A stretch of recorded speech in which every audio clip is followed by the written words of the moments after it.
네, 하나님 말씀 보도록 하겠습니다. 창세기 35장 6절부터 15절까지의 말씀입니다. 창세기 35장 6절부터 15절까지의 말씀, 제가 가진 성경으로는 구약성경 54페이지에 있습니다. 창세기 35장 6절부터 15절까지의 말씀, 저 여러분이 한 절씩 교독하도록 하겠습니다. 야곱이 그와 함께한 모든 사람이 가나안 땅 루스 곧 베델에 이르고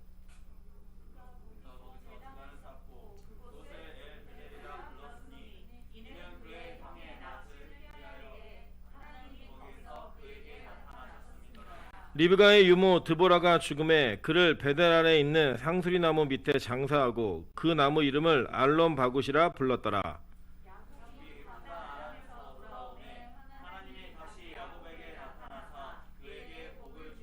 하나님이 그에게 이르시되 내 이름이 야곱이지만은 내 이름을 다시는 야곱이라 부르지 않겠고 이스라엘이 내 이름이 되리라 하시고 그가 그의 이름을 이스라엘이라 부르시고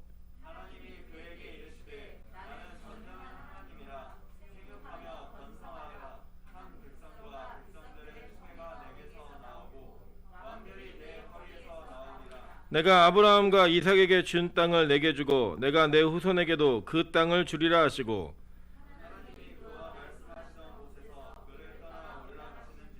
야곱이 하나님이 자기와 말씀하시던 곳에 기둥 곧 돌기둥을 세우고 그 위에 전제물을 붓고 또 그 위에 기름을 붓고 하나님이 자기와 말씀하시던 곳의 이름을 베델이라 불렀더라. 아멘. 네, 우리 주변에 있는 분들에게 이렇게 한번 인사하도록 하겠습니다. 가까이 하기에 너무 먼 당신입니다. 네, 우리가 가까이 하는 것이 참 기쁨인데 이제 방역 때문에 가까이 못 하고 있는 또 멀리 있는 분들이 계십니다. 그래서 오늘도 지난주보다는 또 많은 분들이 예배 가운데 동참하셨고 또 각 처소에서 예배하고 있는 분들이 있습니다. 우리가 한 마음으로 또 하나가 돼서 이렇게 예배할 때 하나님이 빛가서 공교회 성도들에게 주시는 귀한 은혜가 동일하게 우리 가운데 임하고 또 그 은혜를 같이 누렸으면 좋겠습니다. 네, 오늘은 창세기 35장 6절부터 15절까지의 말씀을 가지고 다시 언약 앞에 서라 라는 제목으로 하나님 말씀 증거하도록 하겠습니다. 오늘 제가 나눠드린 간지의 지도를 보시면 이 야곱의 여정과 야곱의 일정들이 이 본문에 맞춰서 그려있는 것들을 보게 됩니다. 오늘 이렇게 보시는 지도의 왼쪽 편에 이 보라 색깔로 나와 있는 이 야곱의 여정은 세겜 땅에 자기의 둥지를 틀고 자기가 그곳에 땅을 사서 머무르려고 했던 야곱을 하나님께서 강력하게 역사하시고 은혜 가운데 붙들어서 그를 이끄셔가지고 베델로 끌어올리시는 그 장면이 오늘 본문에 기록되어진 내용이고 우리 지난 시간에 살펴본 내용입니다. 근데 오늘 여러분이 아시는 바와 같이 우리 8절에 나와 있는 리브가의 유모가 죽은 알론 바굿이라고 하는 그 장소가 바로 베델 근처에 있는 것을 확인하시게 될 겁니다. 그리고 이 베델까지 이 여정까지 이끄시는데 하나님께서 또 성경은 이것을 뭐라고 평가하고 있는지 그리고 또 이 장면을 통하여서 도대체 하나님은 야곱에게 무엇을 주고 싶었고 어떤 것들을 이루고자 하셨는지를 오늘 말씀을 통해 살펴보도록 하겠습니다. 먼저 하나님께서 이 야곱을 결국에는 이 베델까지 불러 올리심으로 말미암아 하나님께서 하신 약속 그리고 일방적으로 야곱이 한 것 같지만 야곱의 입술을 통해 하나님께서 역사하셨던 그 언약들을 온전히 이루는 것들을 보게 됩니다. 창세기 28장 13절부터 19절 보시면 이렇게 얘기합니다.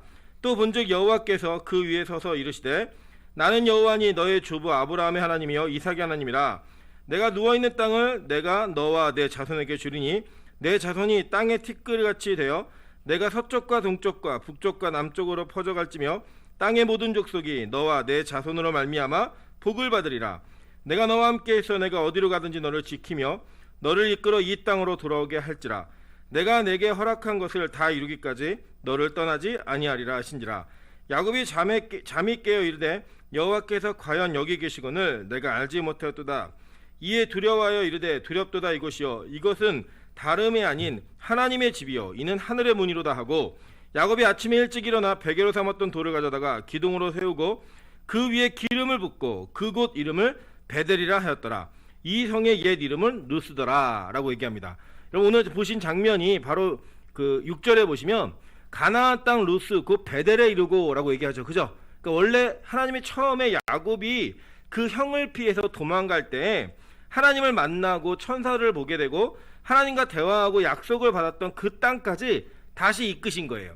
그 다시 이끄신 그 장면을 통해서 하나님은 분명히 약속하셨습니다. 뭐라고 얘기하셨냐면 내가 다시 이곳에 너를 돌아오게 할 것이고 그 모든 것을 허락한 데까지 너를 떠나지 않고 지키겠다라고 말씀하셨어요. 그죠? 그 말씀을 오늘 이루는 장면이 바로 나오는 거예요. 여러분, 하나님께서는요, 우리와 약속하신 그 언약을 반드시 이루십니다.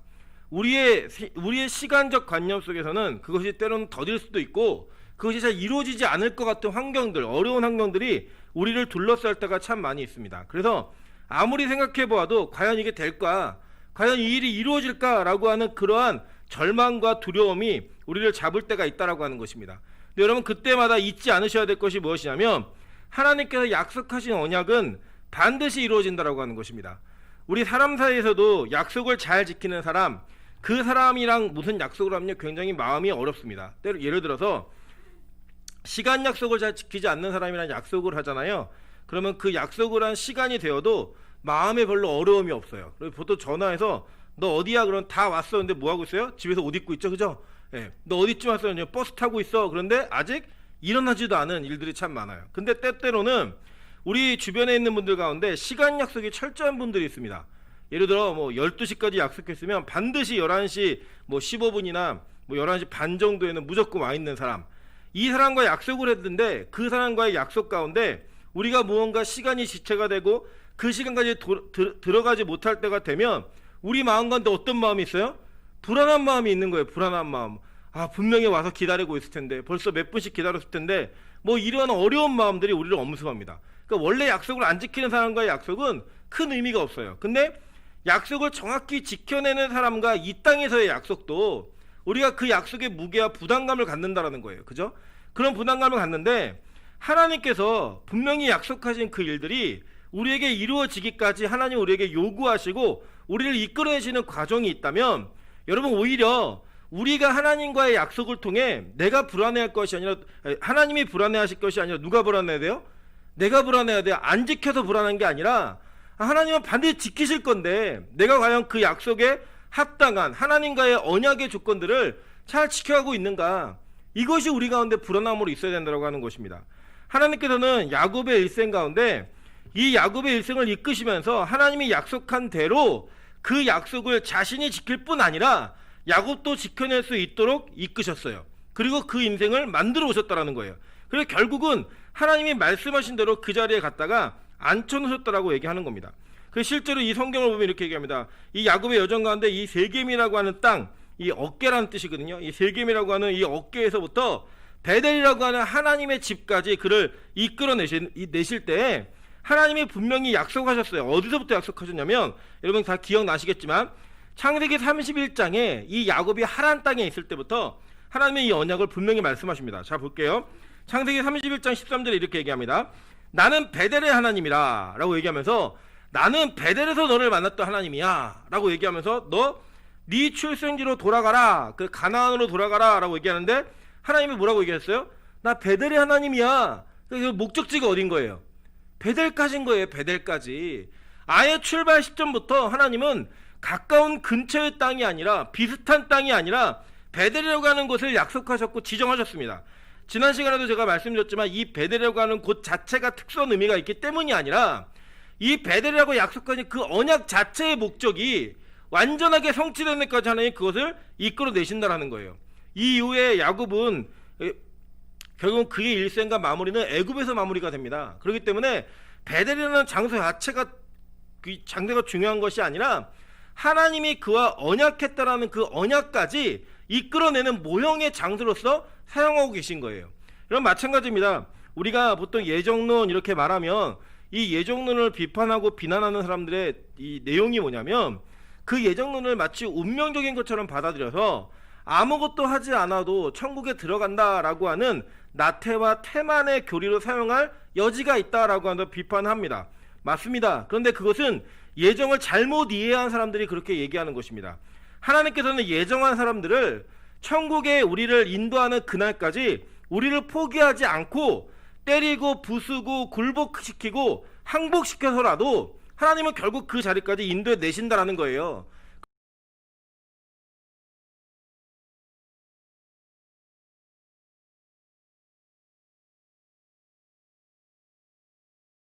고난과 훈련과 연단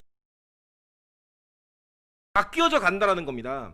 그래서 예정과 성화는 별개의 문제가 아니고 예정이 있는 자가 성화가 나타나지 않을 수가 없다라고 성경은 우리에게 증거하고 있는 것입니다. 예를 들어 이런 겁니다. 하나님이 어떤 사람을 의사로 사용하시기로 작정하셨잖아요. 그러면 이 아이는 부모가 공부하라 말하지 않아도 이 아이는 의사가 되기 위한 자기 준비를 하게 되어 있습니다. 그것이 자기 의지가 아니냐, 하나님께서 공부의 영을 막 부어주시는 거예요.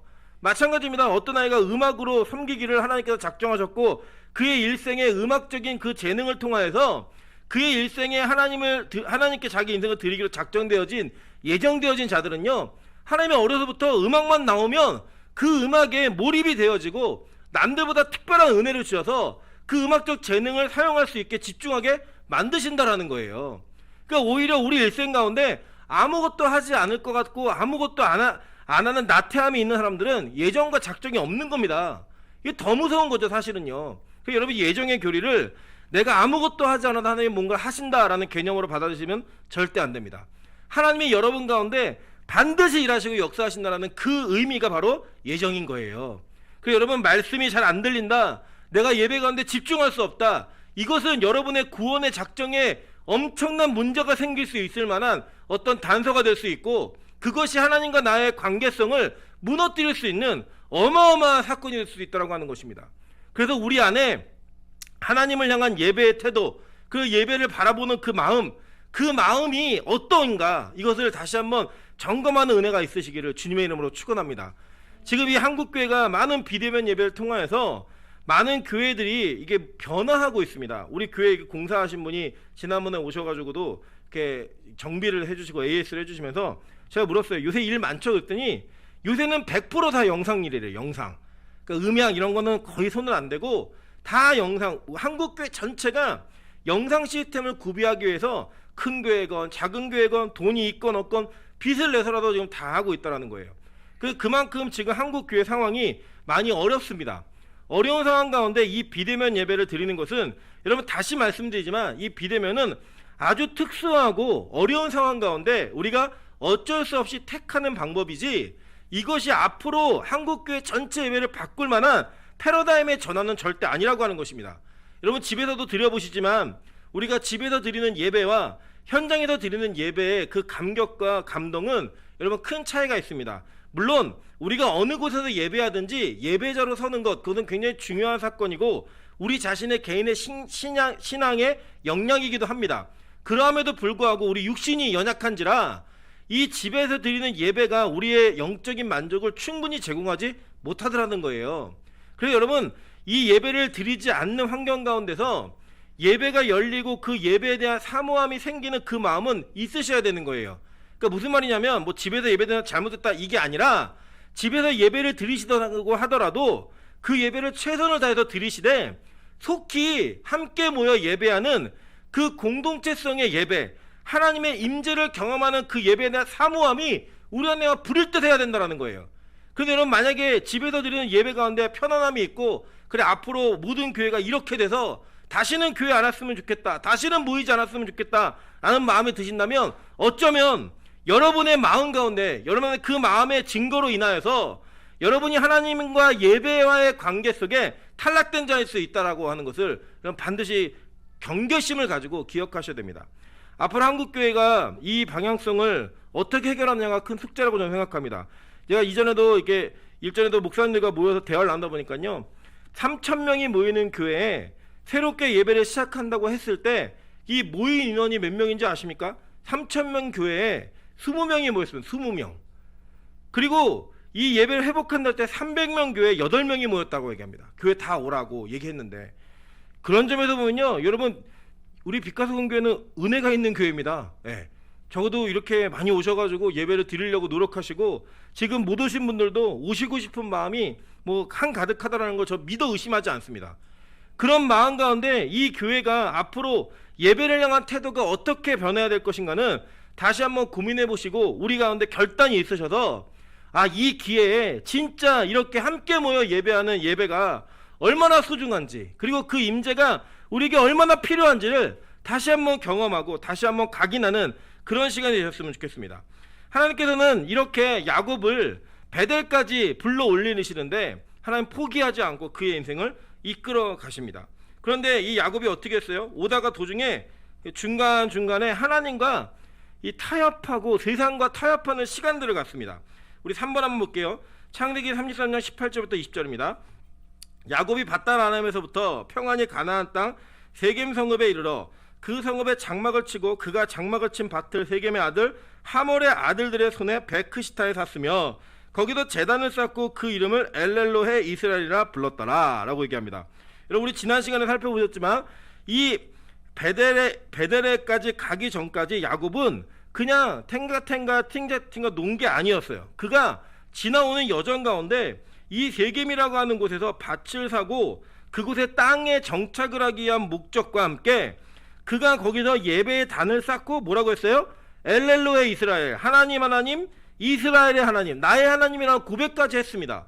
우리 이 장면을 통해서 야, 야곱이 변하고 있구나. 물론 맞습니다. 변하고 있습니다. 그러나 그것조차도 하나님이 원하시는 자리까지, 그 베델까지 아직 당도하지 않았기 때문에 그것은 하나님의 온전한 계획의 성취가 아니었다라고 하는 겁니다. 그래서 그의 인생 가운데 하나님은 그 예배가 있었음에도 불구하고 하나님이 원하시는 그 언약의 완성된 자리까지 그를 이끄실 때까지 그의 인생의 풍랑과 풍파를 멈추지 않고 계속 불러일으키시는 거예요.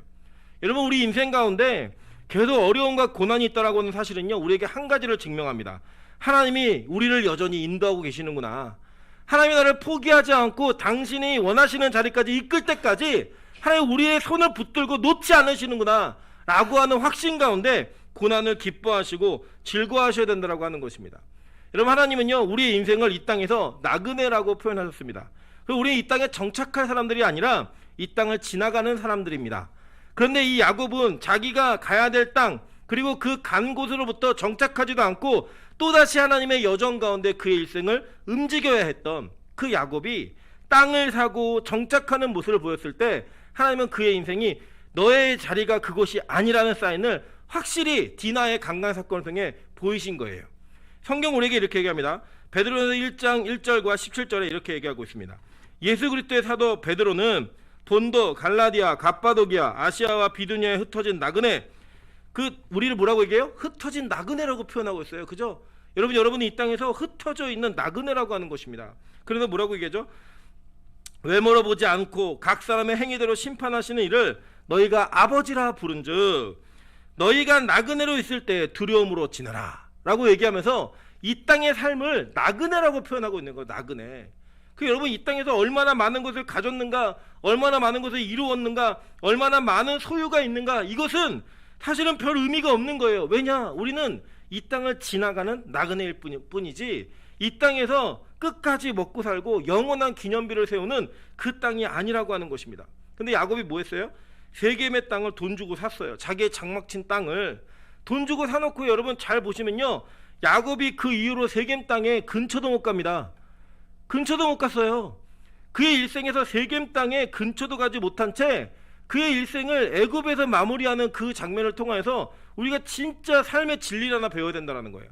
아, 이 땅은 우리가 나그네로 사는 땅이구나. 이 땅은 우리가 정착할 곳이 아니라 지나가는 땅이구나. 그럼에도 불구하고 여전히 우리의 신앙과 우리의 걸음이 이 땅의 걸음에 멈춰 있다면 우리는 무언가 하나님께서 우리를 인도하시고 우리를 이끄시는 그 여정 가운데 잘못된 생각을 하며 사는 존재일 수 있다고 하는 것입니다. 야곱이 그렇게 살았을 때 하나님은 야곱에게 계속 알려주는 거예요. 그래서 뭐라고 얘기해요? 히브리서에서는 그 모든 사람들이 자기의 일생을, 자기의 삶을 하나님께서 원하시는 모든 자리까지 그 본향을 사모하며 살았다라고 얘기하잖아요. 그죠? 여러분의 고향은 이제 추석이 돼서 다 고향에 가고 싶으신데, 제가 몇 번 권사님께도 수요일에 여쭤보니까 이번에는 다 못 움직이신다고, 오는 것도 하지 말라 그랬다고, 다 그렇게 얘기해서 우리 고향을 못 간다라는 거 굉장히 좀 아픔이잖아요. 그 아픔이요, 여러분, 사실은 이 땅에서 천국을 사모하는 우리 그리스도인들의 마음이어야 합니다. 하는데 진짜 천국 가서 살고 싶은데, 근데 어쩔 수 없이 이 땅인데 빨리 가고 싶습니다. 그건 뭐 하나 빨리 죽여주세요, 이게 이런 뜻이 아니라 내가 정말 가고 싶은 땅, 그 땅이 있는데 이 땅에 내 사명이 남아있고 나그네로서의 삶이 남아있기 때문에 내가 비록 이 땅을 디디고 살지만 하나님 하늘의 그 땅을, 하늘의 그 본향을 내가 너무나 사모하며 삽니다 라고 하는 그 삶, 그게 바로 그리스도인의 삶이어야 된다라고 성경 우리에게 가르치는 것입니다. 그래서 하나님은요, 결국에 그 야곱의 인생은 그렇게 두들겨 패고 그렇게 하나님 쌍코피 터지게 해서라도 결국에는 베델까지 이끌어내신다라는 거예요. 성경은 그걸 뭐라고 얘기하느냐? 회개라고 얘기한 거예요. 회개. 여러분, 그래서 우리 인생은요, 우리 자아를 부정하고 우리 자신의 삶을 회개하는 삶을 통하여 하나님이 원하시는 자리까지 우리의 생각과 몸과 마음을 돌려내는 것, 그게 바로 회개라고 하는 것입니다. 계시록 2장 4절부터 5절에 이렇게 얘기합니다. 그러나 너를 책망할 것이 있나니 너의 처음 사랑을 버렸느니라 라고 얘기해요. 여러분 잘 보세요. 야곱이 우리 1번 그 간지 1번을 보시면 그가 베델에서 처음 하나님을 만났을 때 그 하나님 만난 감격 가운데 뭐라고 얘기했어요? 하나님, 나를 이 땅으로 불러내시면, 다시 이곳까지 돌이키게 하시면, 나를 보호해서 여기까지 오시면 하나님, 나의 하나님이 될 것입니다 라고 얘기하면서 거기서 단을 쌓고 그곳에 기둥을 쌓고 기름 붓고 여기를 하나님의 집이라고 얘기했어요. 그때 야곱이 떠날 때 어땠을까요? 하나님, 내가 꼭 이곳에 돌아올 수 있게 해주세요. 하나님, 내가 이곳에 꼭 다시 돌아와서 하나님을 나의 하나님이라고 인정할 수 있게 해주세요 라는 마음으로 거래하지 않았을까요? 그죠? 근데 그 거래의 마음이 이 하란으로 가서 자식이 생기고 자기 재산이 생기고 무언가 지킬 것들이 생기고 나고 나의 소유라는 것들이 생기고 나니까 하나님과의 약속은 잃어버린 채 어떤 마음이 든 거예요? 그냥 이곳에 머물러 살자, 여기가 좋사오니 여기가 나의 본향입니다 라는 잃어버리는 마음을 갖고 사니까요, 첫사랑을 잃어버린 사람이 된 거예요. 여러분, 우리도 보면 어떻습니까? 처음에 예수님을 처음 만나 그분을 영접하고 그 십자가의 감격이 나에게 있었을 때를 한번 돌이켜보세요. 그 돌이켜보시면 진짜 아무것도 없어도 다 행복했고 하나님과의 관계성만이 나에게 오직 중요했고 그거 외에는 다 이 땅에 꿈처럼 지나가는 신기루처럼 보였던 그 경험이 있으셔야 됩니다. 그거 없으셨으면 여러분 진짜 하나님 만나신 거 아니에요. 예수님 만난 거 아닙니다. 근데 그 마음이 있었지만 지금은 어때요? 오히려 그렇게 주님 한 분 때문에 이 세상 것이 아무것도 아니라고 여겼던 내 마음 가운데 주님 때문에 주님을 사용해서 그 모든 것들을 얻고 싶어하는 그 마음이 여러분 자리 잡고 있지는 않으십니까? 저도 그랬거든요. 하나님, 목회를 하고 제가 한 사람이라는 영혼을 맡겨주시면 제가 그 영혼을 위해서 기뻐하고 즐거워하고 그 영혼을 위해서 평생을 다 드리겠습니다 라고 제가 목사가 되고 그 목사가 뭔지를 알 때 그렇게 얘기했어요. 그런데 신학교 가니까요, 진짜 이 세상을 바라보니까 큰 교회 목사님들이 존경받는 것 같고 큰 교회 목사님들이 멋있는 것 같으니까 제 꿈이 그렇다니까요. 하나님, 남자가 한번 목회를 시작하면 뭐 10,000명 정도 목회해야죠. 10,000명 되는 교회 하게 해주세요. 이런 게 또 진짜 했습니다. 진짜로. 그랬던 저의 삶에 하나님이 두들겨 패고 실패하게 하고 항복하게 만드셔가지고 지금 다시 처음 사랑과 비슷하게 돌아오고 있어요. 감격 아니십니까? 여러분의 인생에 무언가 실패하고 빼지고 결핍됨으로 인해서 하나님과의 사랑이 온전해질 수 있다면 여러분, 그게 되게 행복한 인생입니다. 제가 어떤 분이 그런 얘기 하시더라고요. 예전에 본인의 집안에 누렸던 어떤 하나님이 주셨던 환경들을 기억하시면서 지금은 그게 다 없어졌거든요. 근데 만약에 그것이 유지가 되었고 기대하던 대로 모든 것이 다 됐다면 우리 가정은 깨졌을 거예요. 우리 가정이 그것이 없어짐으로 말미암아 화목해졌대요. 여러분, 그것을 고백할 수 있는 거, 그건 전 진짜 믿음이라고 생각합니다. 여러분, 우리 인생에 무언가를 얻어내고 하나님과의 관계가 무너진다면 여러분, 그거는 절대 있어서는 안 되는 일이라고 하는 겁니다. 왜냐? 이 땅은 지나가는 거거든요. 그리고 우리가 그것을 향해 다시금 우리의 인생과 삶의 방향성이 맞추어지고 우리의 마음이 집중되는 것을요, 환경을 회개라고 얘기하는 거예요. 회개, 첫사랑으로 돌이키는 거. 보세요. 여기 계시록 2장 4절부터 5절 계속 보시면, 그러므로 어디서 떨어졌는지를 생각하고 회개하여 처음 행위를 가지라 라고 얘기합니다. 이 회개라는 헬라어가 메타노에오라는 단어인데 이것이 마음을 바꾸다, 그리고 이해하고 뉘우치다예요. 그러니까 마음을 바꾸어서 이해하고 뉘우치는 거예요. 그렇게 해서 돌아오는 겁니다. 그럼 어떻게 했어요? 하나님이 야곱의 인생에 큰 어려움과 고난의 환경들을 주시고 생명의 위협까지 느끼게 하시니까 야곱이 뭐라 그래요? 베델로 올라가자. 너희 중에 모든 신상들을 다 제하고 정결하게 하고 의복을 바꿔 입고 베델로 올라가자 라고 얘기하는 거예요. 그가 이제야 마음을 바꾼 거예요. 마음을. 이 전까지는 어쩔 수 없는 환경 가운데 움직였지만 그 어쩔 수 없는 환경이 주어지면서 하나님이 우리에게 원하시는 게 뭐냐면요, 우리의 마음이 바뀌어지는 거예요. 마음이. 여러분, 우리가 억지로 이 자리에 와서 앉아있을 수 있습니다. 뭐 부모님 때문에, 내 체면 때문에, 내가 가지고 있는 위치 때문에 어쩌서지 예배 자리에 와서 앉아 있을 수는 있어요. 그런데 그 앉아 있는 것을 하나님이 절대 예배라고 칭하지 않으십니다. 그냥 몸은 와 있지만 마음이 다른 곳에 가 있는 거예요. 예배 아닙니다. 그런데요, 하나님은요, 우리 인생을 괴롭게 하고 힘들게 해서라도 이곳에 앉혀 놓으심으로 말미암아 우리의 마음이 바뀌어지게 해서 진짜 예배자로 만드신다라는 거예요. 저러면 지금 저와 여러분은 그 과정 가운데 있는 겁니다. 그 과정 가운데 하나님이 나의 마음을 바꾸고 계시고, 그래서 이전에 즐겁지 않던 예배가 나한테 행복해지고, 이전에 행복하지 않던 헌신이 나에게 기쁨이 되어지고, 이전에 내가 억지로 그냥 체면 때문에 감당했던 일들이 이제는 진심으로 전심으로 감당하게 되는 그런 은혜의 자리로 나아갈 수 있게 우리를 만드신다라는 거예요. 성경 그걸 회개라고 얘기하는 거예요. 우리 가끔 회개 그럼 하나님 잘못했습니다, 다시는 안 그럴게요. 뭘 다시는 안 그래요? 맨날 그러잖아요, 그죠? 그리고 맨날 우리 항상 고백하는 게 뭐냐면, 하나님 일주일 동안 알고 지은 죄 모르고 지은 죄 다 용서해 주세요. 얼마나 죄를 많이 지셨으면 맨날 일주일 동안 알고 지은 죄 모르고 지은 죄 다 아멘 아멘 다 그렇게 얘기한다는 거예요. 설교하는 사람이나 듣는 모두가. 우리는요, 여러분, 회개가 다시는 죄를 안 짓는 거, 그건 아니라고 생각합니다. 왜냐, 그거는 인간이 이 땅에 사는 동안 불가능한 일이에요. 불가능한 일. 우리의 마음을 돌이켜서 회개하고 뉘우침으로 말미암아 하나님께 우리의 인생을 온전히 맡겨서 그분이 이끄시는 대로 가는 거, 그게 진짜 회개인 거예요. 그게. 저는 지금 우리 교회가 그런 가운데 있다고 생각합니다.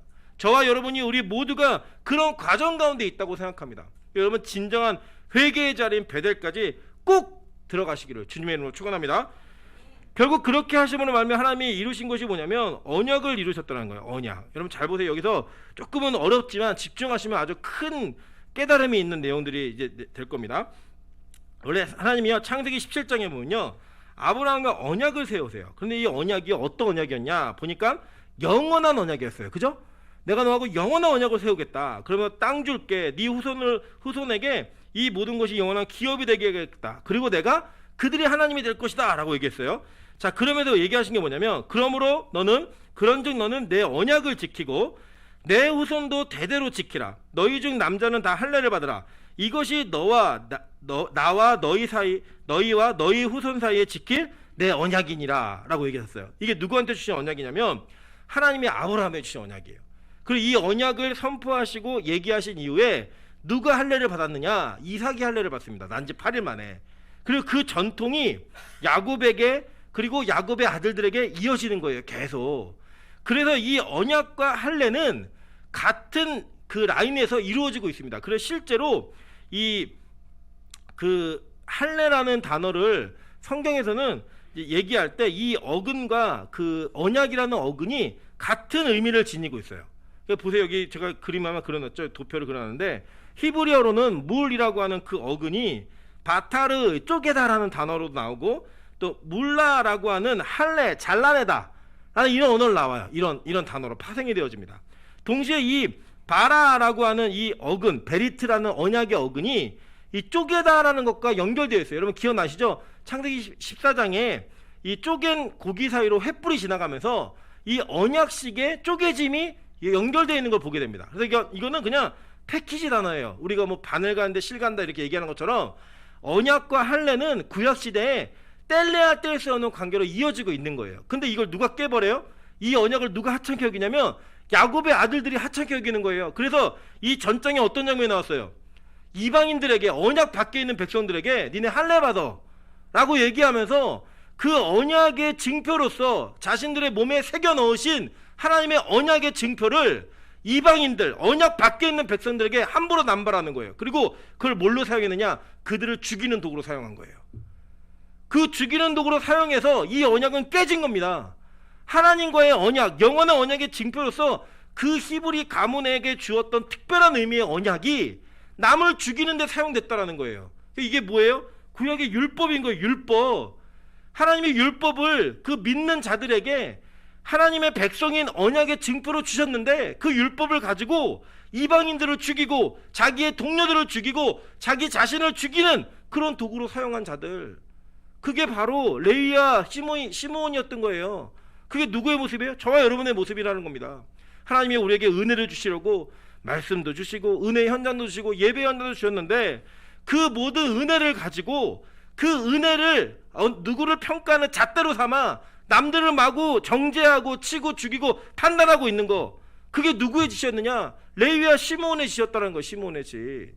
율법주의자들, 하나님의 은혜의 언약을 가지고 남들을 죽이는 도구로 사용하는 그 모습이 그들에게 있었다는 거예요. 그래서 이 언약은 깨어지고 취소된 언약이에요.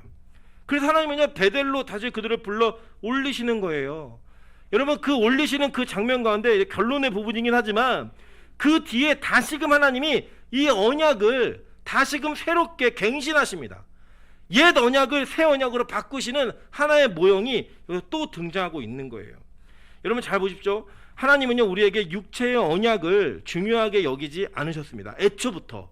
그래서 신명기에 보면 이렇게 얘기합니다. 신명기 30장 6절에 뭐라고 얘기하냐면, 내 하나님 여호와께서 내 마음과 내 자손의 마음에 할례를 베푸사 너로 마음을 다하며 뜻을 다하여 내 하나님 여호와를 사랑하게 하사 너로 생명을 얻게 하실 것이요 라고 얘기해요. 그죠? 어디 할례를 베푸래요? 마음의 할례를 베풀라고 얘기하잖아요. 그죠?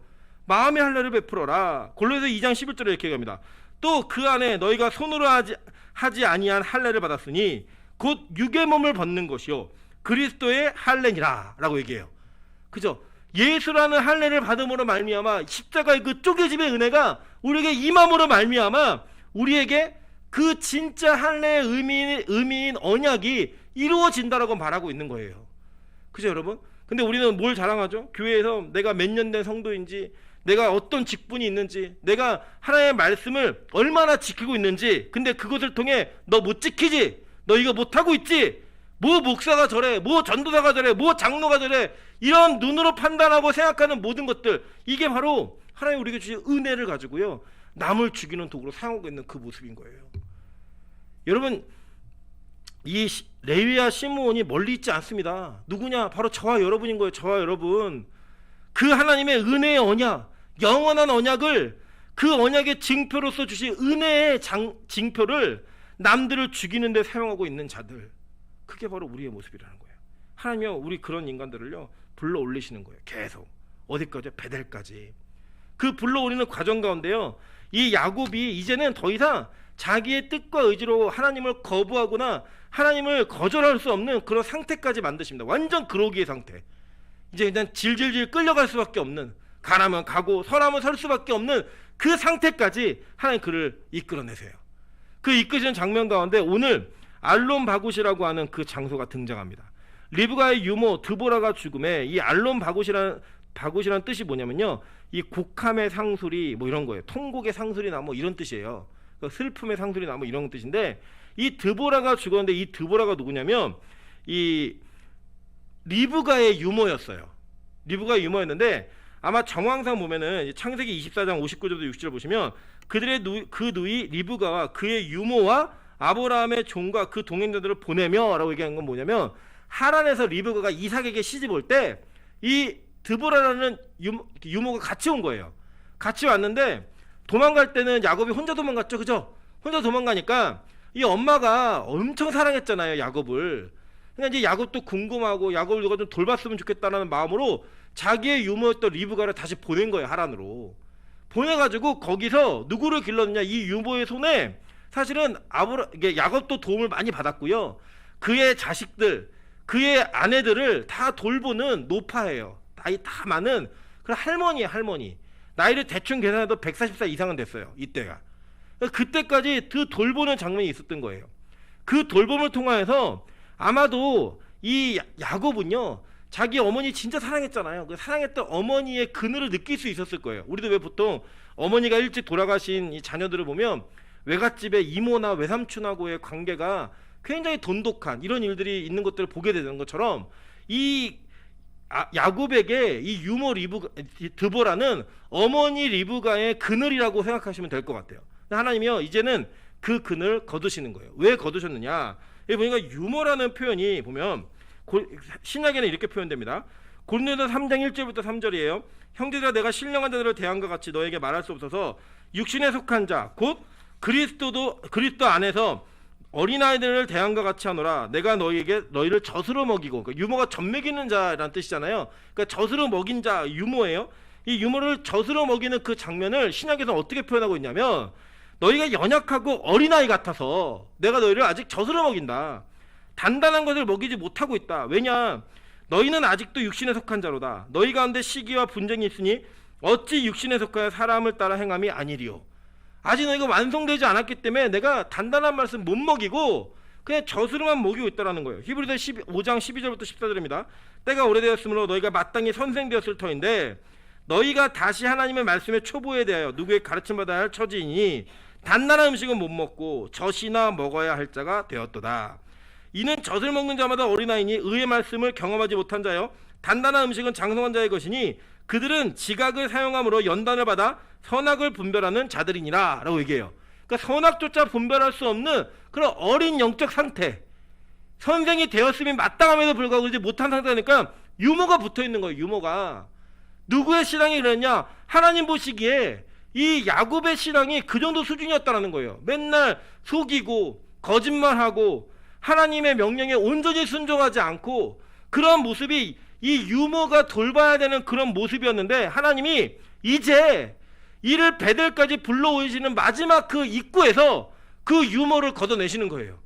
그 그늘을 걷어내심으로 말미암아 이제 진짜로 단단한 것을 먹을 수 있는 하나님의 말씀 앞에 순종하고 하나님께서 원하시는 것들이 무엇이든 간에 자기의 순종을 통해 따라갈 수 있는 그 상태까지 불러올리시기 전에 우리의 것들을 걷어버리시는 거예요.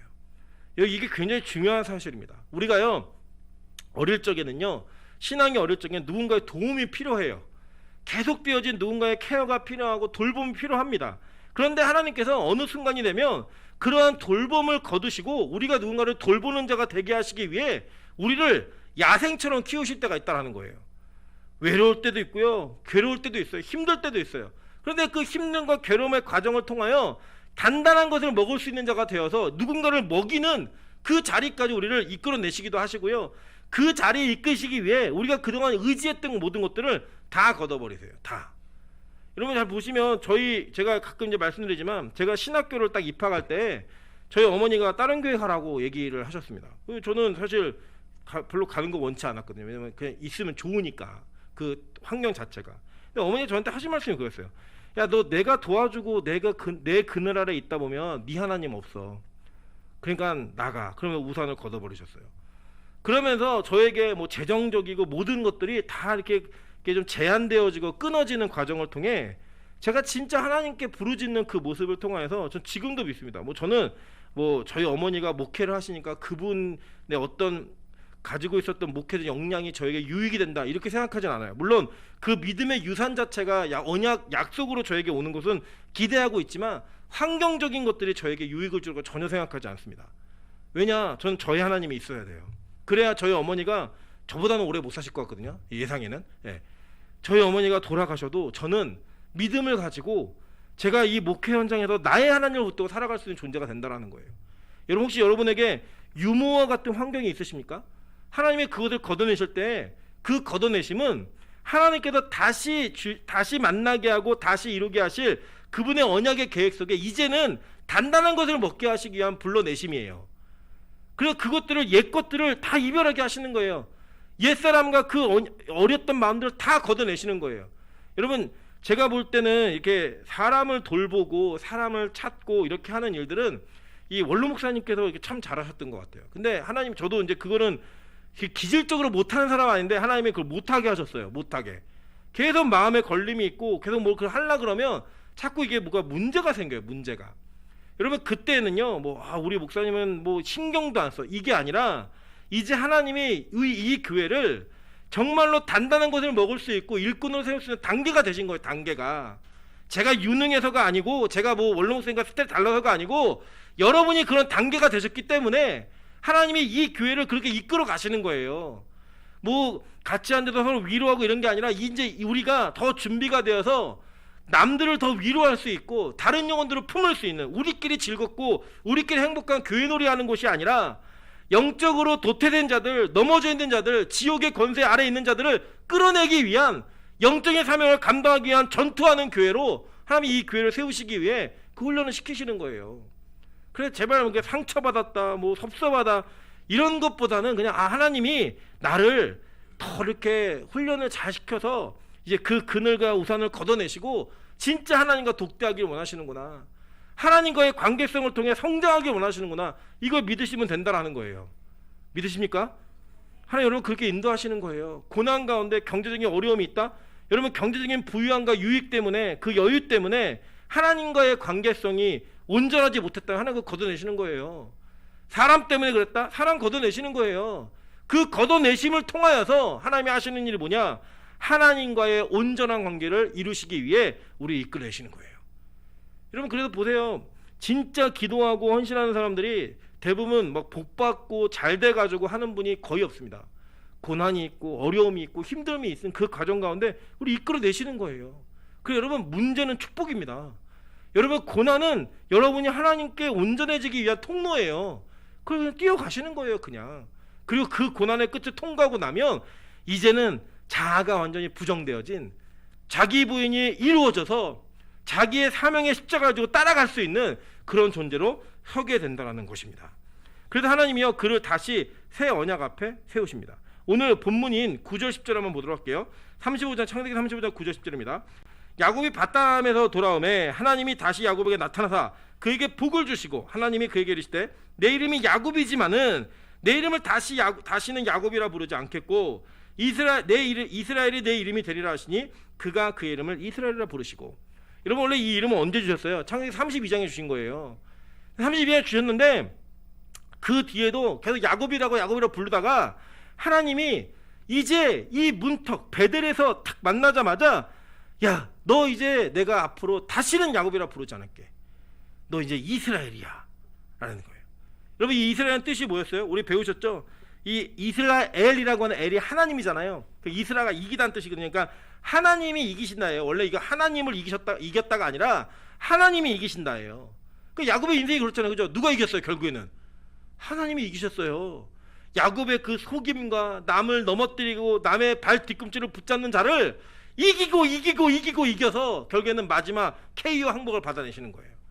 그죠? 마지막 항복을 통해서 뜻이 뭐예요? 지금까지는 내가 하나님과 겨루 이기려고 애썼고 사랑과 겨루고 애썼는데 이제는 내가 너를 이겨서 너를 다스리겠다. 이게 하나님의 언약이 성취된 거예요. 이게 뭔지 아세요? 이게 바로요 우리가 마지막 때에 받는 새 이름이에요. 하나님의 통치가 있는 자들, 통보하는 인생을 살면서 하나님과 많이 싸우셨잖아요. 하나님 원하시는 자리로 가는 게 아니라 하나님 내가 원하는 거, 내가 추구하는 것들이 이루어질 수 있게 도와주세요 라고 했던 그에게 하나님이 다시 나타나서 너 다시는 야곱이라 부르지 않고 너 이름 이스라엘이야. 내가 이제 그렇게 부를 거야. 뭐 요약하면 거예요. 내가 너 이겼고 앞으로 내가 너 통치할 거야. 내가 널 다스릴 거야. 내가 온전히 너를 주관하고 다스리고 통치하는 자가 되겠다라는 하나님의 선언이에요. 그걸 야곱이 거부하지 않아요. 그걸 그대로 받아들이는 거예요. 왜냐? 너무 많이 실패했고 너무 많이 깨졌고 너무 많이 부서졌고 그의 인생에 모난 상처밖에 없으니까 마지막에 그 자리에서 하나님께서 자기를 다시 세우시고 일으키실 때 그래요 하나님 이제 맘대로 하세요. 이게 되는 거예요. 이 맘대로 해서 이게 되는 거예요. 그래서요 제가 볼 때는 저도 아직은 이렇게 어리지 않은 목사잖아요. 어리지 않은 목사. 젊었다 그러면 또 그 거부하시는 분이 몇 분 계실 것 같아가지고 우리 일생에요 보면요 제가 볼 때 목사의 인생 전성기는 한 50대인 것 같아요. 50대. 그래서 50 정도를 살아서 애들도 좀 키워보고 인생에 고난도 있어보고 어려움도 당해보고 이런 다음에 그냥 50 정도 되면은 이제 하나님의 통치 안으로 들어가는 입구가 열리는 것 같아요. 그리고 이제 60, 70에 가까운 은퇴할 때가 되면 이 철드니까 망령 난다고 정말로 하나님의 통치 가운데 움직일 수 있을 것 같은데 그때가 되면 이제 아무 힘이 없는 자가 되는 거예요. 힘이 없는 자. 저 그럼 많이 봅니다. 그러니까 제가 보면은 저희 어머니가 이제 거의 70에 가까우게 가고 계신데 가면 갈수록 하나님의 통치가 더 강력해져요. 보니까요 하나님이 이제는 설교 외에는 아무것도 못하게 힘을 다 빼놓으셨어요. 그리고 어머니가 그걸 받아들이세요. 무릎도 고장나고 체력도 떨어지고 모든 것들이 뭐 먹는 것도 진짜 보면은 저희 어머니가 항상 그렇게 하세요. 나 죽으면 굶어 죽었다고 써줘 이렇게 얘기하셨고 먹는 것도 하나님 못 먹게 하세요 마음대로. 그런데 그렇게 하고서 쓸 수 있는 힘 전체는 다 하나님께 드리는 예배 가운데 본인이 사랑받는 곳에 드리는 거예요. 그러니까요 몸은 쇠하셨는데 육체는 쇠하셨는데 제가 볼 때 영적인 부분은 이전보다 훨씬 더 강력하세요. 그 강력한 힘이 있는 거예요. 파워풀한 힘이. 그 힘이 어떻게 나오느냐? 자기가 부인되어지고 자기가 부서지고 다 무너져 내리니까 온전히 하나님을 붙드는 힘만 남아있는 거예요. 이거 아니면 안 된다. 이거밖에 소망이 없구나. 그 자리까지 우리를 이끌어 가시는 거예요. 아직 그런 면에서는요, 여러분은 저를 위해서 기도 되게 많이 해주셔야 됩니다. 아직은 저는 힘이 좀 있는 것 같아요. 자아가. 그래서 때로는 제가 하고 싶은 일이 있고 제가 원하는 일이 있고 막 있어요. 하나님 기도 많이 해주세요. 하나님 임철 목사 힘 빼게 해주세요. 임철 목사 온전히 행복하게 해주세요. 기도 많이 하셔야 돼요. 특히 저를 위해 그 정도 기도하시면 전도사들을 위해서 하나님 저 죽여주세요 이렇게 얘기해야 돼요. 전도사들 다 죽여주세요. 그래서 아무것도 할 수 없는 존재로 만들어주세요. 그래야 온전히 하나님을 의지하는 모습으로 나아가는 거예요. 제가 가끔 이렇게 보면요, 저희 교회 두 분의 사역자가 있는데 이 충만해지면은 이게 반응이 달라요. 우리 노대현 막내 전도사님은 충만해지면 겸손해져요. 막 충만해지면 되게 겸손해져요. 자기 막 그것도 못하는 줄 알고. 근데 우리 이주영 전도사님도 충만해지면 용감해져요. 네. 그래야 돼요. 평소에 이게 자신감이 별로 많이 없는 사람이라 충만해지면 막 용감해져요. 이 조화, 그러니까 하나님께서 사역자들의 힘을 쭉 빼시면서 하나님만을 의지할 수밖에 없도록 만드는 그런 환경들이 우리 교회는 복이라고 여러분 믿으시면 됩니다. 마찬가지입니다. 우리 성도들도 마찬가지예요. 누가 막 그 자랑하고 자만하고 그러면 아직 힘이 덜 빠졌네. 그러면서 너 왜 그래 그러지 마시고 하나님 힘 좀 빼주세요 이렇게 기도하세요. 힘 좀 빼주세요. 그리고 여러분 뭐 예를 들어 자녀들 중에 뭐 20대 10대 애들이 막 말 안 듣고 반항하고 그런 애들요, 힘으로 꺾지 마세요. 걔는 힘이 안 빠져요. 걔네들은 그냥 더 실패해보고 더 망해보고 더 좌절해봐야 그때서 하나님 찾는 시기가 있다니까요. 그러니까 뭐 우리 딸이 시집을 못 간다 걱정하지 마. 힘 빼는 과정이에요. 뭐 우리 아들이 아직 뭐 철이 없다 걱정하지 마세요. 결혼하면요 다 힘이 빠져요. 예. 부인한테 잡혀가지고 뭐 약점 잡히고 어려운 일에 막 잡혀가고 다 힘이 빠져요. 그때 되면 온전히 하나님을 찾아요. 하나님 온전히 당신만이 나의 피난처시고 나의 구원이시고, 이런 고백이 절로 터진다는 거예요. 절로. 우리 그렇잖아요. 우리 여기서 보시면 제가 대화를 이렇게 나눠보아도 그래도 인생을 좀 사셨던 우리 집사님들 권사님들과 대화를 나누면 저희가 따라갈 수 없는 하나님을 향한 고백들이 나오세요. 그 시간을 통해 하나님이 만드셨던 과정들에 대한 고백이 나오세요. 저는 그런 고백들을 들으면서 그래 저거는 시간이 있어야지만 배우는 거구나.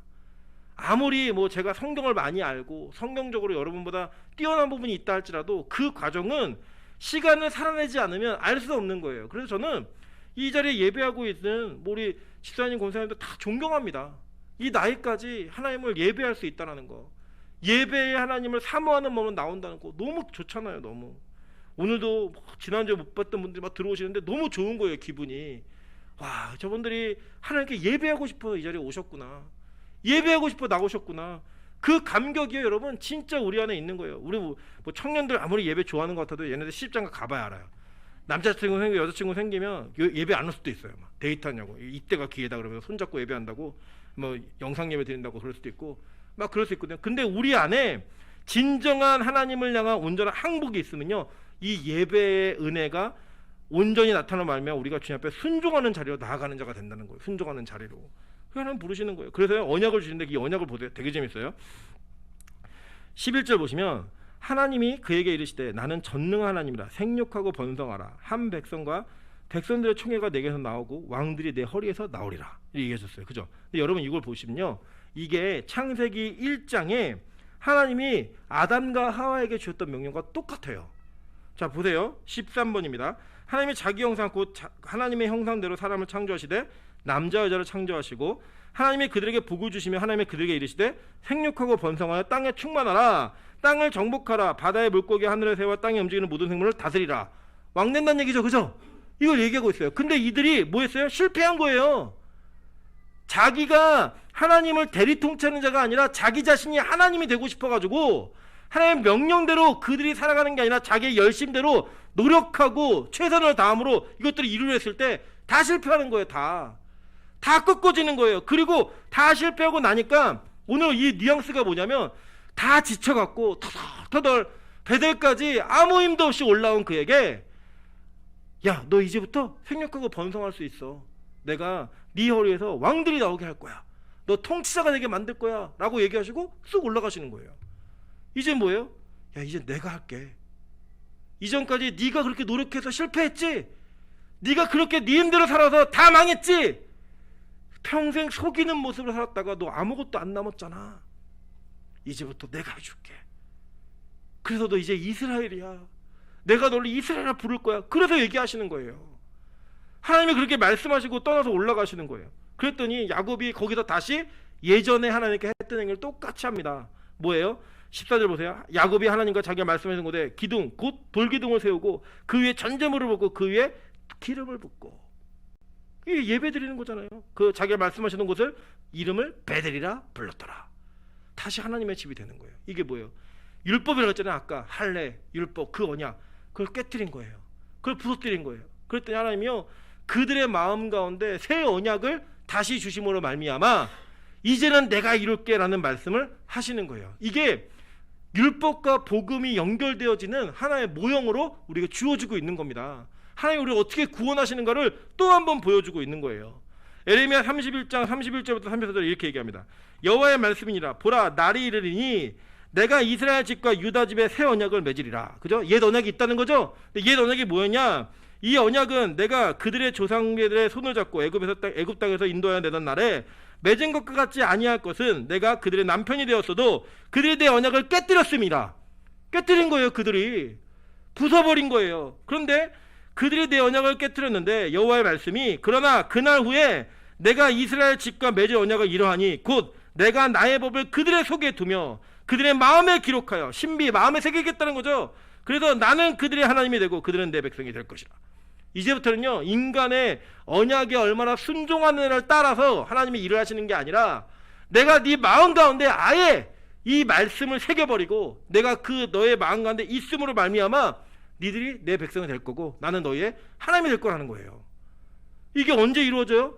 실제로 오순절 다락방에 각 사람 위에 성령의 불이 임함으로 말미암아 이제 성령께서 우리 안에 어떻게 됐어요? 내주하시는 성령으로 자리 잡아버리신 거예요. 그래서 이제는 내 의지와 내 힘이 아니라 하나님의 의지와 힘대로 우리를 바꾸어 가시는 거예요. 이전에 내가 예배를 싫어하던 자였는데 예배하는 자로 바뀌고, 내가 이전에는 세상을 좋아하고 술과 담배를 즐기는 자였는데 이제는 세상이 싫고 그것들을 하지 않게 만드시는 그 하나님의 능력이 내게 임해서 내 의지가 아니야 하나님의 공로로 말미암아 우리가 바뀌어져 가는 그 새 언약이 오늘 선포되고 있는 거예요. 여러분, 실제로 이것은요 여러 도처에 나타납니다. 우리 어디에서 보면 에스겔 보시면 돼요. 에스겔 11장 22절부터 23절입니다. 여기 보시면 그때 그룹들이 날개를 드는데 바퀴도 그 곁에 있고 이스라엘 하나님의 영광도 그 위에 덮였더니 여호와의 영광이 성읍 가운데로부터 올라가 성읍 동쪽 산에 머무르고. 이게 어떤 장면이냐면 이스라엘 백성이 하도 죄를 짓고 범죄하니까 이 예루살렘의 성읍에 있던 하나님의 영광의 구름, 그 영광의 구름 언제 어디에 있었죠? 항상 구약시대 출애굽 시대에는 성막 위에 있었잖아요. 법궤 위에 있었고 그 영광의 구름이 성전에 머물고 있다가 그 영광의 구름이 떠올라가지고 동편, 여기 어느 감람산이에요. 감람산. 이 감람산으로 동편을 옮겨 있는 거예요. 옮겼던 그 영광의 구름이 떠나요. 그러니까 하나님의 영광의 구름이 떠나가지고 이 범죄로 말미암아 더 이상은 성전이 안 됐고 성전에 있는 모든 언약이 깨어질 수밖에 없는 그들을 안타깝게 지켜보고 계신 거예요. 동쪽에서. 그러니까 서에서 동으로 오신 거죠. 그죠? 동으로 오셨어요. 그랬다가 나중에 에스겔 43장에 이 영광이 회복되는 장면이 나옵니다. 보니까 그 후에 그가 나를 데리고 문에 이르니 곧 동쪽을 향한 문이라. 이스라엘 하나님의 영광이 동쪽에서부터 오는데, 그죠? 동쪽으로 떠난 영광이 동쪽으로부터 오는 거예요. 여러분, 성막을 아시죠? 성막 문이 어느 쪽에 있어요? 동쪽에 있잖아요. 그래서 회복하고 싶은 자들은 어떻게 하는 거예요? 동쪽에서부터 서쪽으로 들어오는 거죠. 그 들어오는 것처럼 하나님의 영광이 동쪽에서부터 오는 거예요. 그래서 그 영광의 구름이 다시금 그 영광이 이 성전 안에 머물게 되는 거예요. 보세요. 그게 회복이에요. 회복. 그게 하나님의 온전한 회복이 나타나는 새 언약이 이루어지는 거예요. 보세요. 그 뒤에 보시면 여호와의 영광이 동문을 통하여 성전으로 들어가고 영이 나를 데리고 안뜰에 들어가시기로 내가 보니 여호와의 영광이 성전에 가득하더라. 이게 언제 있었어요? 출애굽에 성막이 완성된 다음에 있었잖아요. 똑같은 장면이 반복되는 거예요. 근데 이게 어디에 실제로 나타나냐? 마가복음 13장 1절부터 4절입니다. 예수께서 성전에 나가실 때 제자중에 하나가 이르되 선생님이여 보소서 이 돌들이 어떠하며 이 건물들은 어떠하니까. 예수께서 이르시되, 이게 성전 얘기하는 거예요. 성전. 예수께서 이르시되 내가 이 큰 건물들을 보느냐? 돌 하나도 돌 위에 남지 않고 다 무너뜨려지라 하시니라. 이게 뭐예요? 이제 성전의 유역이 끝났다는 거예요. 다 부서진다는 거예요. 그리고 예수께서 감람산에서, 이게 뭐예요? 동편, 성전의 동편산. 그러니까 이 에스겔에 있어 장면이 그대로 재현되는 거죠. 실제 예수가 오셔가지고 성전을 마주대에 앉으셨을 때 베드로와 야고보와 요한과 안드레가 조용히 묻되 우리에게 이르소서 어떨 때 이런 일이 있겠어 하며 이 모든 일이 이루어질까 할 때 무슨 징조가 있어 그럴까 이러면서 재림에 대한 얘기를 묻는 거예요. 그러니까 그 징조로 예수님이 재림을 얘기하시는 거예요. 그 이 영광이 어떻게 회복되느냐, 재림이 되면 회복이 된다는 거예요. 완전한 새 언약이 온전히 성취되어지는 그날은요, 주님이 재림하시는 그날에 완전히 이루어지는 거예요. 그래 보세요. 계시록 21장 22절부터 23절 그리고 27절입니다. 그 12문은 12진주니 각 문마다 한 개의 진주로 되어 있고 성의 길은 맑은 유리 같은 정금이더라. 성 안에서 내가 성전을 보지 못하였으니, 그러니까 이제 천국이 다시 오잖아요. 그러니까 새하늘과 새 땅이 우리에게 임하잖아요. 그러면 이 12문이 있는데 12문은 뭘 상징하냐, 이스라엘 온 지파, 그러니까 구원받은 백성들이 다 들어오는 문인 거예요. 그 문 안에 들어갔더니 뭐가 없대요? 성전이 없대요. 그럼 성전 누구예요? 바로 예수 자신이 진짜 성전이 되어서 돌 위에 돌 하나 남지 않게 모든 건물들 다 부숴버리고 그 율법의 증표였던, 율법의 상징이었던 그 성전을 다 부숴버리고 진짜 성전인 예수가 우리와 연합되어서 들어가는 거예요. 그 여러분, 우리가 교회인 거예요. 그래서 교회의 머리 대신 예수 그리스도와 각 지체로 연결되어진, 그래서 이 교회에 연합되어진 각 지체의 모습으로 우리가 함께 모여 예배하는 겁니다. 빛과 소금이라는 교회 이름으로 공동체로 형성되어 있는 거예요. 그 연합된 자들이 그 안에 들어갈 때 그 영광이 회복되는 걸 얘기하는 거예요. 근데 거기 누구만 들어가요? 보세요. 27절. 무엇이든지 속된 것이나 가증한 일 또는 거짓말하는 자는 결코 그리로 들어가지 못하되 오직 어린 양의 생명책에 기록된 자들만 들어가리라. 베델로 회복하셨던 그 야곱의 인생이, 여러분 보세요. 에서하고 야곱과 비교하면 누가 훨씬 나아요? 인간적으로. 내가 하나님이라면 누굴 구원하겠어요? 에서를 구원하겠죠. 근데 에서를 버리시고 저와 여러분 같은 야곱 같은 인생을 붙들어서 베델까지 불러 올리시는 거예요. 똑같이 이 땅에서요, 우리보다 착한 사람 많고 선한 사람 많아요. 하나님께 은혜를 입었다는 거 알면 우리보다 배신 안 하고 하나님 열심히 섬긴 사람도 더 많아요. 인간적으로는요. 근데 하나님이요, 그런 사람을 택하지 않으시고 저와 여러분 같은 쓰레기 같은 인생들, 남 속이고 평생 실패할 수밖에 없고 매맞을 수밖에 없는 저 여러분의 인생을 택하셔서 하나님 베델까지 불러 올리시는 거예요. 그 올리시는 것을 통하여서 내가 너희를 나와 연합된 자로 말미암아 그 영광스러운 새하늘과 새 땅에 하나님의 12문이 있는, 12진주가 있는 그 성 안으로 내가 불러서 넣을 것이다 라고 말하는 거예요. 그러면서 22장에 보세요. 계시록 22장 3절부터 4절입니다. 뭐라고 했나? 다시 저주가 없으며 하나님과 그 어린 양의 보좌가 그 가운데 있으리니 그의 종들이 그를 섬기며 그의 얼굴을 볼 터이요 그의 이름도 그들의 이마에 있으리라. 이게 뭐예요? 새 이름이에요. 새 이름. 내가 다시는 너를 야곱이라 부르지 아니하고 이스라엘이라 부르겠다고 말씀하신 것처럼 하나님이 저 여러분을 부르시는 거예요. 성도라고, 거룩한 백성이라고 부르시면서 우리를 그 땅에서 어떤 존재를 만드시느냐, 다시 밤이 없겠고 등불과 햇빛이 쓸데없으니 이는 주 하나님의 그들에게 빛이심이라. 그들이 세세토록 왕노릇하리로다. 약속하신 언약이 이루어지는 거예요. 너 허리에서 왕들이 나오고 왕들의 네 총에서 나올 것이다, 자손만 나올 것이다 얘기했던 그것이 예수로 말미암아 우리가 천국에서 왕이 된대요. 왕이. 여러분 멋지지 않습니까? 성경은요, 이렇게 창세기부터 요한계시록까지 빈틈없고 정확하게 연결되어진 한 권의 책이에요. 하나님의 거룩한 원대한 구원의 계획이요, 창세기부터 이미 예정되어진 그 자들을 왕까지 만들 때까지 하나님 우리 인생들을 베델로 이끌어 올리시는 거예요. 그래서 지금 여러분 맞는 거예요. 그래서 지금 여러분 무너지고 있고 지금 부서지고 있고 내 자아가 실패하고 있는 거예요. 왜냐? 세세토록 왕노릇하는 그 왕으로 만들기 위해, 베델과 같은 모형으로 보였던 실제 그 새하늘과 새 땅의 주인공이 되게 하시기 위해, 그래서요 하나님이요 그의 일생을 다시 언약 앞에 세우시는 거예요. 옛 언약이 아니라 율법으로 평가받고 자기의 열심으로 평가받는 그 언약이 아니라 하나님의 열심과 하나님의 의지와 새 언약, 하나님의 절대적 주권으로 이루어지는 그 성취가 지금 저와 여러분 앞에 놓여진 거예요. 그래서요 그 앞에 서는 게 복음이에요. 그 앞에 서는 게 복음 앞에 불림받은 자들인 것입니다. 여러분 지금 어려운 가운데 있고 실패 가운데 있고 앞으로 실패하시더라도요 걱정하지 마세요. 그 실패가 있다는 사실은 하나님이 여전히 여러분을 베델로 잡아 끌어올리시고 있는 과정 중인 거예요. 누군가를 볼 때도 마찬가지예요. 왜 저렇게 어려움을 당하지? 왜 저런 고난이 있지? 왜 저런 슬픔과 아픔이 있지? 걱정하지 마세요. 하나님이 아직 여러분을 포기하지 않고 베델로 이끌어 올리고 있는 과정 중이신 거예요. 그 다시 새 언약 앞에 세우시는 거예요. 그 언약 앞에 섰을 때 우리는 이전에 하나님을 이용해 먹고 싶었고, 하나님을 통해 내 유익을 차리고 싶었고, 내가 가지고 있는 것들을 더 늘리고 싶었던 우리의 그 잘못되어진 자아와 욕심들과 욕망들을 다 바꿔내어서 온전히 다시 복음 앞에 세우시는 은혜로 말미암아 새 하늘과 새 땅을 사모하고 그 언약 안에 온전히 거하는 백성들로 우리를 세워 가신다는 거예요. 여러분, 너무나 감격적이지 않습니까? 이게 야곱의 일생이에요. 이게 야곱의 일생이라고요. 이 뒤에는요 36장에는 에서의 족보 나오고요, 37장부터는 요셉 이야기예요. 하나님이요 여기서 언약을 완성해 버리시는 거예요. 이제 왜 그게 완성인가는 계속 배우시겠지만 완성해 버리시는 거예요. 완성. 그래서 그 완성을 통하여 이스라엘 모든 백성들이, 구원받는 모든 백성들이 부르게 하시는 거예요. 아브라함의 하나님, 이삭의 하나님, 야곱의 하나님. 그 과정들이 지금 저 여러분에게 있습니다.